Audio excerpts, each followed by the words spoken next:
हम अहाँ सबके जे मुतवाहन भगवान के कथा सुने बुझलियै जिनका सुनला मात्र सँ जिनकर सबके पुत्र छनि उनका सबके आयु बढ़तनि काल कष्ट हरण हेतनि जे मन के कामना छनि ओ पूरा हेतनि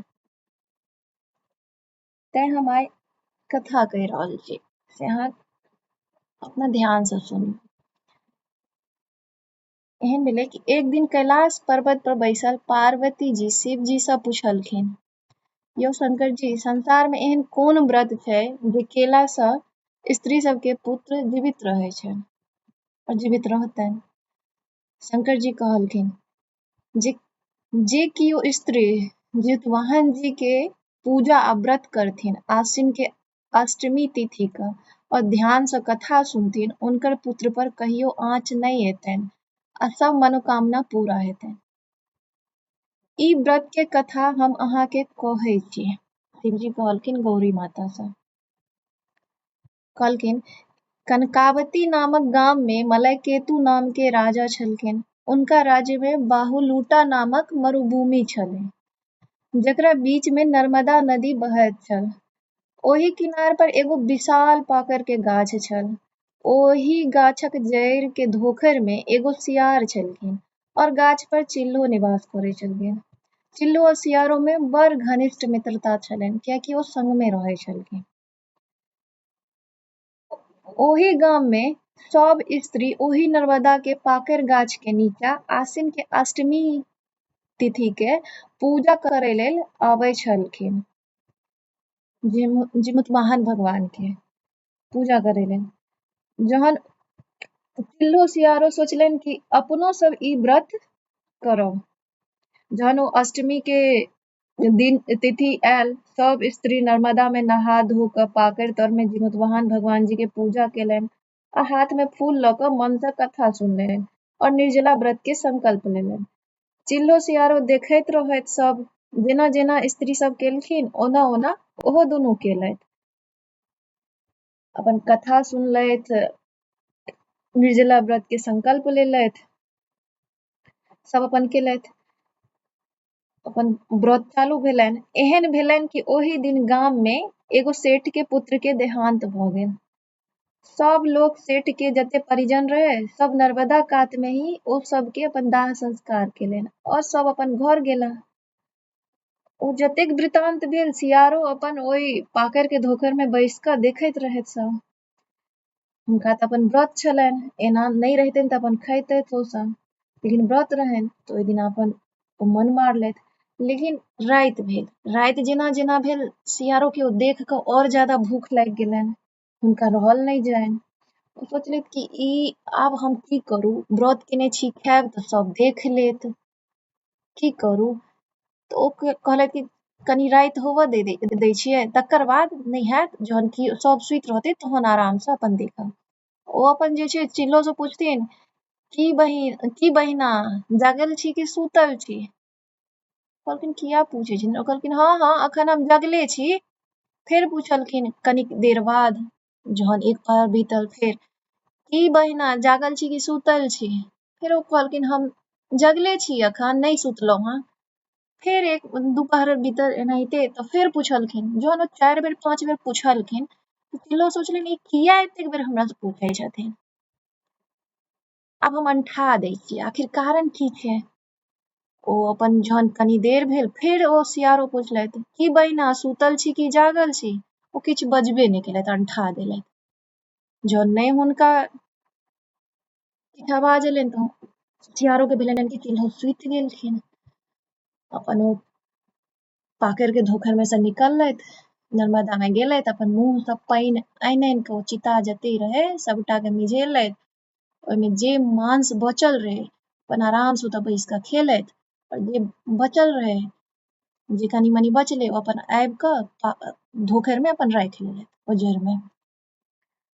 एहन भेल भोर भेल त अपन और ओहि पर डारि पर बैसल चिल्लो अपन सबटा देखैत रहै। अपन ओ किया किछु बजती मोने मोने त बड़ तामस भेलनि बड़ दुख भेलनि जे ई एना व्रतो केलखिन आ निमाहबो नहीं केलखिन। फेर तहन ओ भोर में सियारो पूछै छथिन उठली हुनका तऽ अपन मांस खेने रहथिन, तैयो जे रहनि बचल ओही पर ध्यान रहनि। ओ पूछलखिन चिल्लो के की बहिना पारन कखन करबै? चिल्लो के तऽ राति के वृत्तांत देख कऽ मन में क्रोध रहबे करनि, दुखी रहबे करनि। कहलखिन कि अहाँ अपन पारण कऽ लिअ, हम कऽ लेबै। सियारो सोचलखिन चलू कोनो बात नहीं, कऽ लेथिन, हम अपन कऽ लै छी। अपन जते मांस रहै तहे अपन खेलथि भरि पेट।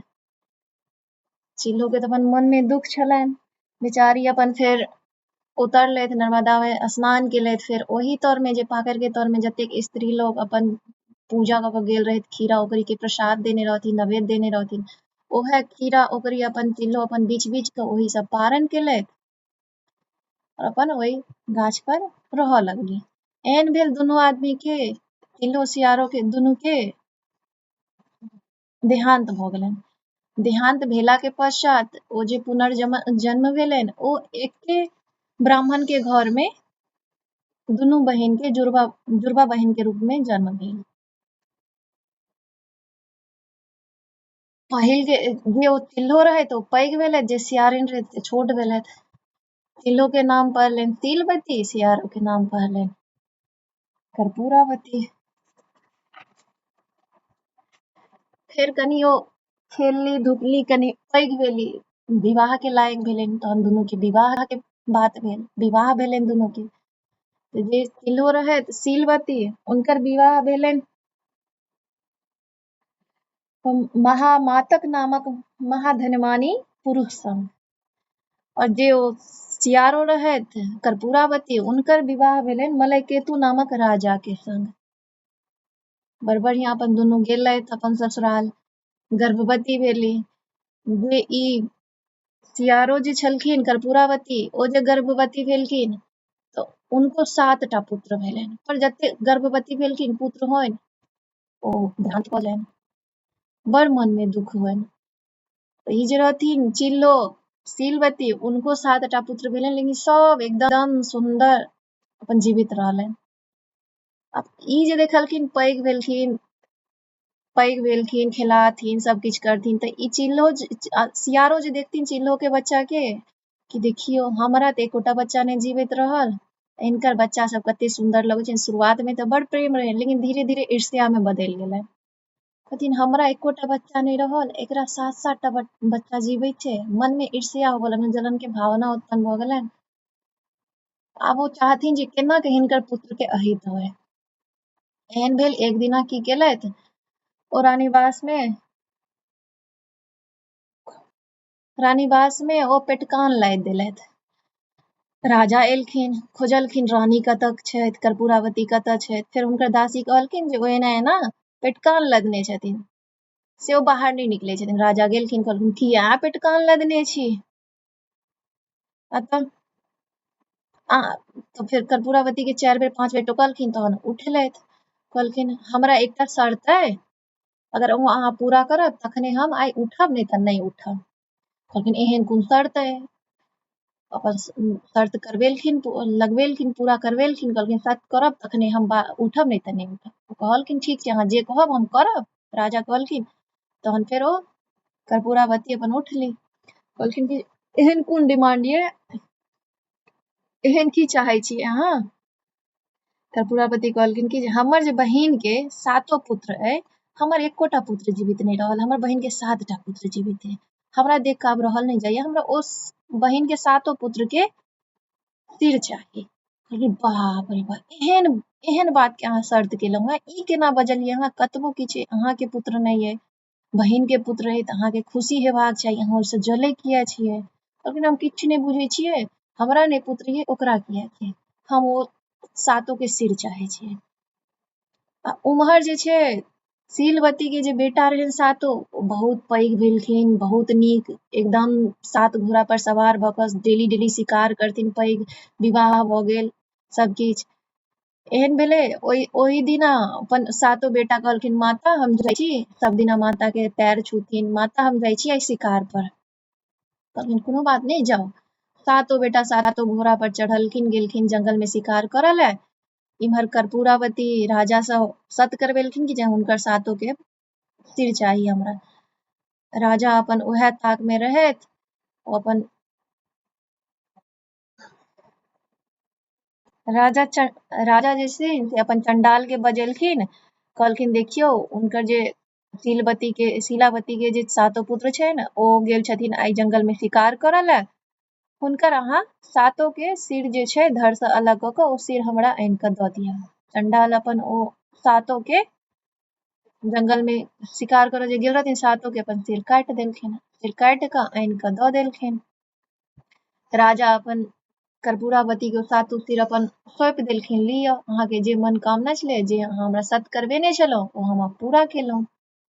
ओ बड्ड प्रसन्न भेलखिन कर्पूरावती कि आइ हमर बहिन के जे छै पुत्र सब समाप्त भऽ गेल, जेहने हम छलहुँ तेहने हमर बहिन भऽ गेल। बड़ प्रसन्न भेलखिन। एहन भेलै ओहि टाइम में, ओहि दिना से ओ अष्टमी के व्रत छल जितवाहन भगवान के। ओ जे छथिन शीलावती, ओ जितवाहन भगवान के व्रत केने रहैत अष्टमी के, और ई जे कर्पूरावती छथिन ओहो व्रत केने रहथिन। कहलखिन अपन दासी से ई जतेक जे कर्पूरावती कहलखिन दासी से जे ई जतेक सातो पुत्र के सिर अइ ना, ओ सबके एकटा थाल में, सातो थाल में सजा दियौ और ओकरा लाल कपड़ा से बान्हि कऽ जतेक हुनकर हमर बहिन के पुतौह छनि सातो के भेज दियौ। आइ बड़ व्रत केने छथि ने, 7टा हुनका बेटा छनि, आइ देखै छियनि केना रहै छनि। एहन भेल ओ सबके बान्हि कऽ ओ जे दासी द्वारा भेजबाबैत रहथि, तो ओ सातो के सातो जे छै थाल में ओ तार भऽ गेल, ओ तारक अथी भऽ गेल, जे बुझैत हेबै नारियल के होइ छै ओ, से भऽ गेलै। और उम्हर जे छै सातो भाई के धर जंगल में पड़ल छै। और फिर ओहि कृपा से जे ओ व्रत केने रहथिन, जितवाहन भगवान के व्रत केने रहथिन शीलावती, ओहि कृपा से हुनकर जतेक बेटा के सिर रहनि ओ नारियल के तार भऽ गेलनि। ओ अपन दासी जे छै सातो पुतौह के अपन हुनका शीलावती के अपन दऽ देलखिन आगा में, कहलखिन ई सातो पुतौह के भेंट में देलखिन है कर्पूरावती, से लिअ।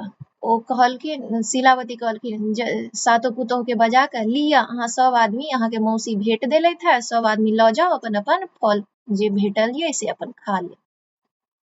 ओ व्रत केने रहथिन, ओहि के प्रभाव से ओ तारक, ओ जे नारियल के तार भऽ गेल रहै, सब पुतौह अपन एकटा के लऽ गेलथि, आराम से रखलथि जे हमर पति आयत हमहूँ अपन हुनका देबनि खाय ले, हमहूँ खायब। इम्हर ओ भगवान के कृपा से, जितवाहन भगवान के कृपा से हुनकर सातो बेटा जीवित भऽ गेलनि, और ओ घोड़ा पर आराम से शिकार विकार कऽ कऽ घर एलथि। सब सातो पुतौह सातो बेटा के अपन उतार के देलखिन, जे लिअ अहाँके मौसी भेंट देलथि है, अहाँ अपन खाउ। अपन दुनू जतेक अपन छलथि है पति पत्नी, सब आदमी अपन तार फुड़ि फुड़ि कऽ खेलथि। इम्हर ई जे कर्पूरावती छलथि सोचलखिन आइ तऽ ओहि घर में बस हंगामा हेतै, एकदम से देखबै बड्ड कानतै सब। ओ कानब सुनऽ लेल ओ बेचैन छलथि है। जहन नहि सुनलखिन, किछु कननाइ रोदनाइ किछु नहि भेलै, तहन दासी के भेजलखिन जे जो देख कऽ अबही तऽ की भऽ रहल छै हमर बहिन के घर में। ओ दासी गेली, ओ वृतांत सुनाबैत एलखिन, नहि किछु सब आदमी कते बढ़िया खुश छै, कते बढ़िया रहै छै, सातो बेटा के हम देखलियै कते सुंदर घर में बैसल छै। आब हिनका कर्पूरावती के बेचैनी धऽ लेलकै जे हम तऽ सातो बेटा के मूड़ी काटि के देने छलियै, सातो बेटा जीवित केना भऽ गेलै। ओ राजा के बजेलखिन, कहलखिन अहाँ हमरा कहीं दोसरक पुत्रक मूड़ी तने हमरा सिर तने देने छलहुँ हेँ काटि कऽ। राजा कहलखिन केहन बात करै छी, हम तऽ अहाँके सामने ओ सिर प्रस्तुत केने छलहुँ, अहाँ तऽ देखनेहे छलियै केहन छलैया से। हाँ से तऽ हम देखने छलियै, लेकिन ओ सब सातो जीवित केना छै। आ तो अहाँ समझियौ ने, जे धर्म करतै ओकरा तऽ रहबे करतै, पाप अहाँ कऽ रहल छी। कहलखिन नहीं एहि बात के पता तऽ हम लगेबे करबै। कहलखिन ओ अपन दासी के जे हमर बहिन के कही आइ जे अष्टमी के व्रत केने छियै जितवाहन भगवान के, से आइ दुनू आदमी हम संगे पूजा करब। ओ गेलखिन कहैत जे अहाँके बहिन कहलथि है कर्पूरावती जे कि हम बहिने संगे आइ पूजा करब। ओ कहलखिन नहि, हुनका कहि दियौन ग जे हम हुनका साथे पूजा नहि कऽ सकै छी। से ओ राजा घर के रानी छथिन, ओ रानी जकाँ पूजा करथिन। हम सब गरीब लोग छी, ओतेक हमरा सबके पास कतऽ आयत जेना तेना हम सब पूजा पाठ कऽ लेब, हम हुनका साथे नहीं कऽ सकै छी। ओ गेलखिन, कहलखिन हुनका क्रोध एलनि जे हमर बहिन कहैया नहीं हमरा साथे नहीं करब। फिर कहलखिन ठीक छै कोनो बात नहीं, हुनका कहेगा जब पूजा अपन अकेले अकेले दुनू आदमी कऽ लेलथि। फिर कहलखिन कि पारण के बेर में कहेगा आइ हमर बहिन के, दासी के कहलखिन जे कहेगा हमर बहिन के जे आइ ओ हमरे साथे पारण करथिन। दासी गेलखिन कहैत जे अहाँके बहिन कहै छै जे आइ हमरे साथे पारण करथिन। कहलखिन नहीं नहीं नहीं नहीं नहीं, एना केना हेतै, कतऽ ओ रानी कतऽ हम दासी, हमरा दुनू के संगे केना पारण हेतै? ओ रानीवास में रानी जकाँ पारण करथिन कि हमरा साथे करथिन? कहियौन हम नहीं हुनका साथे, हम हुनकर चरण के योग्य नहीं छियनि, हम केना हुनका साथे करबनि पारण? ओ अपन रानीवास में पारण करैथ, हम अपना घर में करब। हुनका कर्पूरावती के बड्ड तामस उठलनि। इनका जे 7 टा बेटा छनि ताहि के घमंडे भरल छथि, से तें हमरा साथे ने पारण केलथि ने पूजा केलथि। आइ हम जाइ छियनि, हिनका छोड़बनि नहि, जाइ छियै हम।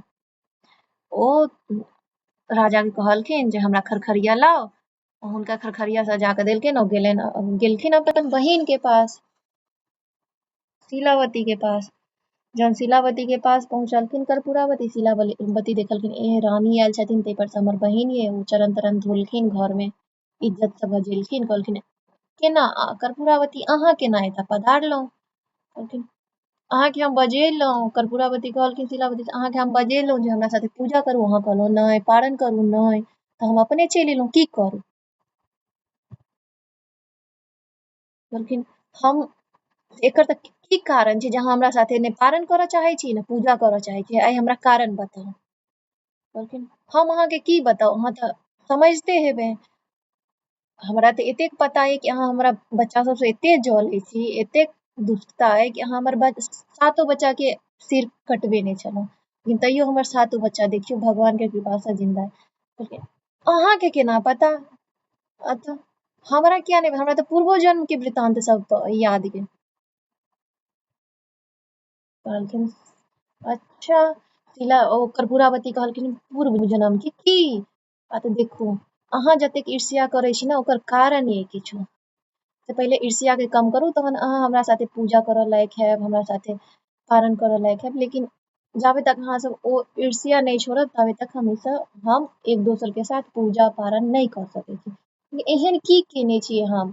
अहाँके 7 बेटा जीवित अइ, हमर 7 बेटा नहीं रहल, हम अहाँ बेटा के सही में सिरो कटबेलहुँ तैयो जीवित अइ, एकर कारण बताउ। कहलखिन एकर कारण हम बताउ? हम केना बताउ? अहाँके पूर्व जन्म के वृत्तांत याद अइ कि नहीं अइ?